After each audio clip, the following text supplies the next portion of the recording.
Salam saudaraku yang diberkati oleh Tuhan Yesus. Apa kabarmu hari ini? Saya percaya semua kita selalu dalam naungannya, sehingga sukacita berlimpah dalam hati kita. Jumpa lagi bersama saya, Ferry Dunbui, dalam acara Santapan Rohani Hosana. Pada edisi saat ini, kita akan merefleksikan diri sesuai dengan firman Tuhan yang terambil dari Matius 11 ayat 25, 28, dan 29. Namun sebelum kita belajar lebih jauh, mari kita minta pimpinan Roh Kudus dalam doa. Kita berdoa. Tuhan Allah Bapa kami dalam sorga, kami syukur dan terima kasih kepadamu Bapa, karena malam hari ini Engkau masih memberi kesempatan kepada kami untuk kami merenungkan firman-Mu setiap saat. Bila firman itu bertambah-tambah dalam kehidupan kami. Dalam nama Tuhan Yesus, roti yang hidup, kami berdoa pada Bapa di sorga. Amin. Beginilah firman Tuhan.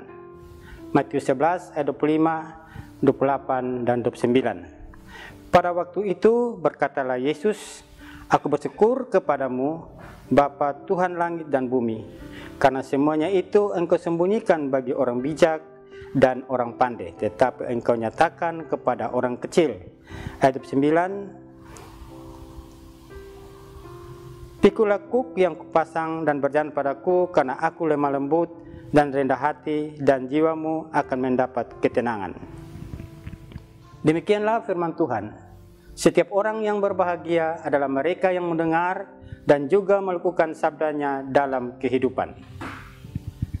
Bapak, Mama, Saudara yang saya kasihi dalam Kristus, kita akan merenungkan firman Tuhan saat ini dalam sebuah tema kecil namun berharga di mata Tuhan. Siapa yang suka disebut sebagai orang kecil? Kita lebih senang jika orang mengatakan kita sebagai orang bijak, orang pandai, dan orang besar.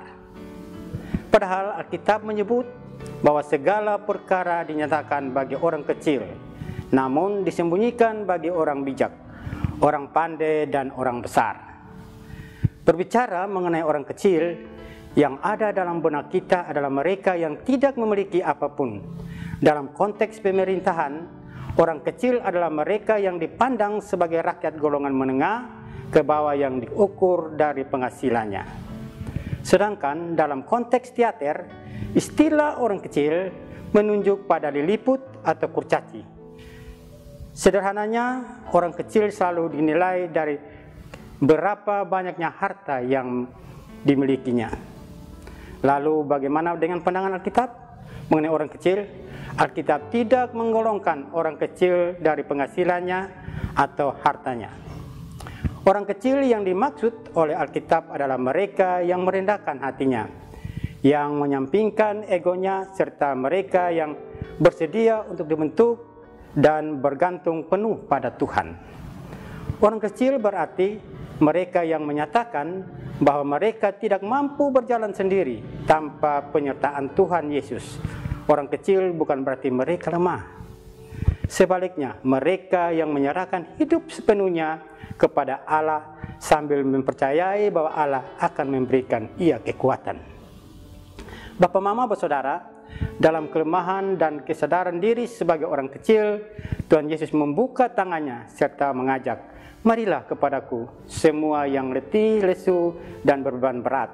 Aku akan memberi kelegaan kepadamu. Allah di dalam Kristus mengajak kita untuk belajar darinya yang lembut dan rendah hati. Ayat yang 29, dari hal inilah maka kita belajar bahwa kita perlu datang, sebab di dalam Tuhan ada jaminan dan pengharapan, sekaligus ketenangan dan damai sejahtera. Berbeda dengan orang pintar dan orang bijak, di mana merasa diri sebagai orang besar, orang yang mampu dan berpengalaman. Orang-orang demikian akan selalu merasa tidak memerlukan Tuhan dan merasa mampu menjalani kehidupan. Dan disinilah kita akan menyadari bahwa pertolongan dan pengharapan Tuhan terbuka bagi setiap kita yang mau menjadi orang kecil. Maka dari itu, pastikan diri kita memilih menjadi orang kecil, yaitu orang-orang yang mau bergantung dan berharap pada kekuatan dan pertolongan Tuhan. Hanya Tuhanlah sumber kekuatan dan pengharapan kita. Tuhan menolong kita sebab tangannya terbuka untuk kita. Tuhan Yesus memberkati kita semua. Amin.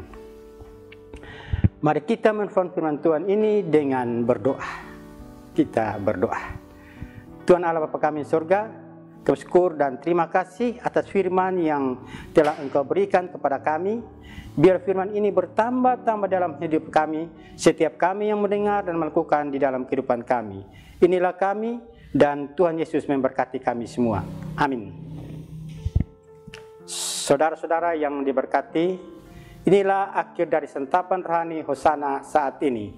Saya berdoa semoga renungan singkat saat ini dapat menjadi berkat bagi saudara-saudara sekalian.